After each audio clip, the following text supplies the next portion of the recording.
Chad Richard Steenan, That's it. uh, who we bring on when we want to get everybody scared.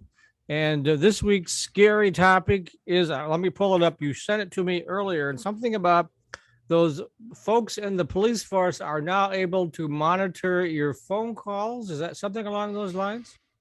Oh, it's way beyond that. Way Um, beyond that. yeah, Oh, even scarier. Okay. yeah. So this week we've got one for Apple users and one for Microsoft users, both equally frightening. The Apple one is the first example of a no-click exploit being used. That So people have. I didn't have to do anything, right? You didn't have to do anything. If I have your phone number for your Apple phone, I can basically send you a text you don't even see, and your phone gets owned by me and installs this excellent spyware that gives me complete access to the phone. I can essentially mirror your phone. I can listen to your calls. I can turn on your camera. I can turn on your audio. I just own it completely. And it's developed by this Israeli company called the NSO Group, who is, maybe you could say, they're a legitimate company. Their clients are law enforcement agencies. And you can see how, not necessarily in the United States where this is, really, really illegal, but in a lot of countries, the equivalent of the FBI wants to investigate somebody, and the reason it's illegal here is they could investigate political opponents, stuff like that. And they just send this to their phone and start tapping and listening to everything they do. And it's suspected that Saudi Arabia used this to track the journalists that they, killed and dismembered in the embassy. So it's the NSO group, is providing technology to do a lot of nasty, immoral things. Though you could argue, as they do, that hey, we're helping stop terrorism, we're helping to stop child pornography. The trouble is, it's just steps way outside the bounds here in the United States. While those things may be possible, the FBI or the NSA or CIA, whoever, would have to go get a court order for that. So there have to be reasonable suspicion that you're engaged in bad activity. But now it's out, and researchers are going to be trying to get copies of the sample, and pretty soon it'll probably belong to the hacker community at large. I want to stress this is the holy grail for hackers, to be able, we've always thought this could happen, and sometimes you get a weird text, that doesn't ask you to do anything. It's just a weird number or something. Maybe you are being attacked. I don't know. But if you were a researcher, you could sell an exploit like this for millions and millions of dollars, and Apple itself might pay you over $1 million to get the exploit from you, so they could close it down before anybody used it. But it's frightening, and the annoying thing is it also impacts Mac OS. So your MacBooks are vulnerable as well. Somebody sent it over the wire, not over the cell phone network. But that's frightening. Yeah, considering I have a MacBook sitting right next to me on my desk here. So And I just got a brand new iPhone. So yeah, okay, great, Yep. wonderful. Yep. So what about Android devices? Are we good with that, or are they going after them next? They do have the same group has tools, but we don't know that they have a no-click tool for it. So they may have to induce you to send you a link. Hey, check out this really awesome picture of kitty cats on TikTok. Can you click on it and boom, you're owned. Right. So what if anything can Apple and Apple users do about this? Apple, quite simple. You just download the new security update, and then deal with the fact that they're going to change all your settings, and the pain of updating iPhones is a real drag, right? You kind of want to do it every time you buy a new iPhone. Then you get used to the new interface, but it's worth it because there's a lot of cool features. But to do this every 6 weeks is just getting old for a lot of people. But this one, you really have to do. But it's even harder on a MacBook, right? You have to upgrade to the latest operating system, and that's a multi-day process, right? You have to back everything up and then upgrade, and then it'll freeze, and it's tiresome. I'd rather have, a patch or a virus signature from malware bites or something that could protect you while you wait before you get your next computer. Well, the company that makes as much money as Apple does, it seems like they'd have pretty smart cookies there in their cybersecurity division. Wouldn't they be able to get a hold of this and kind of tear it apart and see how it works and put up some kind of defense or something or other? Well, they found the vulnerability that it's using, and the defense is install a patch to the operating system. But you're right; they should have a little short-term tool to get you past that, or at least a detection solution, so you download it to see if you're infected. Right. Yeah, that would be the most important thing because how do you Yeah, know, right? yeah. So, I mean, sometimes you really do want to know if your government's spying on you, especially if you're a journalist. That could give you some valuable information. yeah, we've gone off on the NSA and the CIA and all those other acronyms so much. I just assume they're always listening, right? Which is, yeah, that's kind of the best.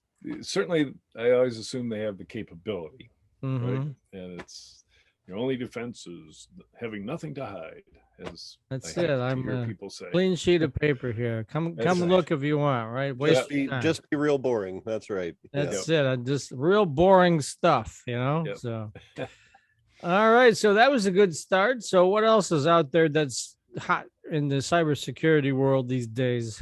Well, good old Microsoft has a vulnerability as well. So this is called the Microsoft HTML remote code execution. Mm, So that means somebody can take over your Windows machine with a malicious doc. So somebody sends you a Microsoft Office file, and it could install some ActiveX controls and then break out and give them remote access to your computer. Not a good thing. The workaround, is not something I would know how to do, but basically you have to turn off ActiveX controls. You go to Microsoft's website, they'll explain how to do that. So you can shut off new ActiveX installations, but keep the old ones. So you don't have to shut off ActiveX altogether, which means some of the apps that your employer might need you to click on will still work. But for now, anyways, you don't want to open any docs if you're going to launch ActiveX controls. it's getting to the point where the, I'm sort of used to this, and obviously you know more about it than I do. But for the average Joe out there, it's just like making them think, why do I even want to connect to the internet? Because there's all these bad things that can happen out there, right? Yeah, luckily the average Joe doesn't even think about it, right? Yeah, we all suffer from, not taking action and not worrying about it until we suffer the consequences of that, right? It's, none of us have to worry about wearing bicycle helmets because we're not riding our bicycles. But, as soon as we got on a bicycle and fell over, then we'd have to worry about it. Same with people in their, for Facebook, uh, any Google product, Twitter, any of those systems, they offer two-factor authentication, right? They'll Mm-hmm. text your phone to log in. Nobody does that until after all of a sudden their Twitter account's taken over and all it's posting is ads for Ray-Ban glasses, or your Facebook account is taken over and you have to contact all of your friends and apologize and explain that you're an idiot because you didn't have two-factor authentication turned on, and then you do.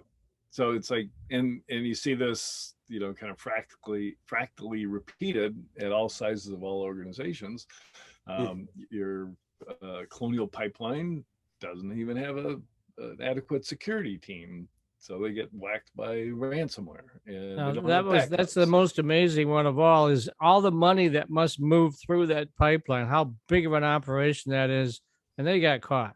Yeah, big time, big time. So after the fact, you'll be able to go to Colonial Pipeline and ask them for advice on securing your pipelines because they'll have invested in it and taken it seriously. And Yeah. that's the same across the board here in Michigan. You may remember when Lowe's, home centers were hacked in about 2003 by a couple kids who I happen to know personally, sitting in the parking lot of the one at Southfield or Telegraph and 12 Mile there. And the FBI knew something was going on. They could see the activity on the network. So they deployed people physically to the roof and, with binoculars. They finally found a car in the parking lot with a Pringles can on its roof. They said, that looks suspicious. So they drove by.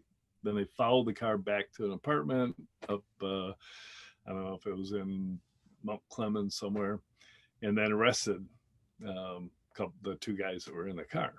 And I wrote about that at the time, and it's like, come on, guys, get serious about your Wi-Fi security. Don't let anybody just have access to it. And this is a big thing for retail. 3 years later, TJ Maxx in Minneapolis succumbed to the exact same attack, and it was like I just gave up after that. Look at all they had to do was read my blog 3 years before, ask their IT guys if they had good Wi-Fi security practices, and this never would have happened. But obviously, nobody's going to read my blog. Nobody reads anything. It's crazy.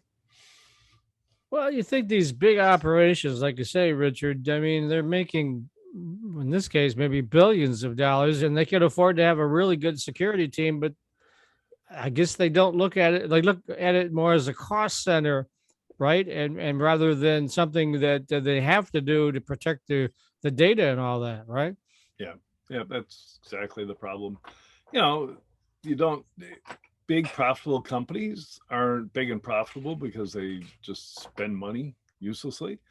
So they have to carefully decide where they're going to spend money. And it just hasn't struck home to them that being secure and not having the distrust from your customers because you totally failed them is something that you've got to start investing in.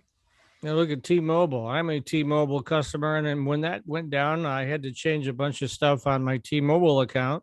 Yeah. So amazing to me that how many times you have to get hit with the sledgehammer before you understand, right? Right. Right. It should just never happen.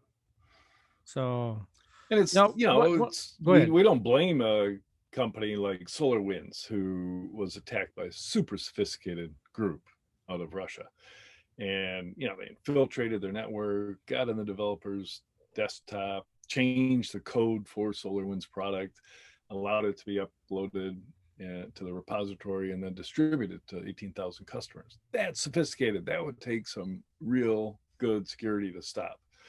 But what we do blame is, kind of victim blaming, is all the people just succumb to ransomware. It's like so simple. Or next time if their iPhone's hacked and their location is given up to a criminal who mugs them, we're going to blame them because they were listening to the show and we told them, patch your iPhone.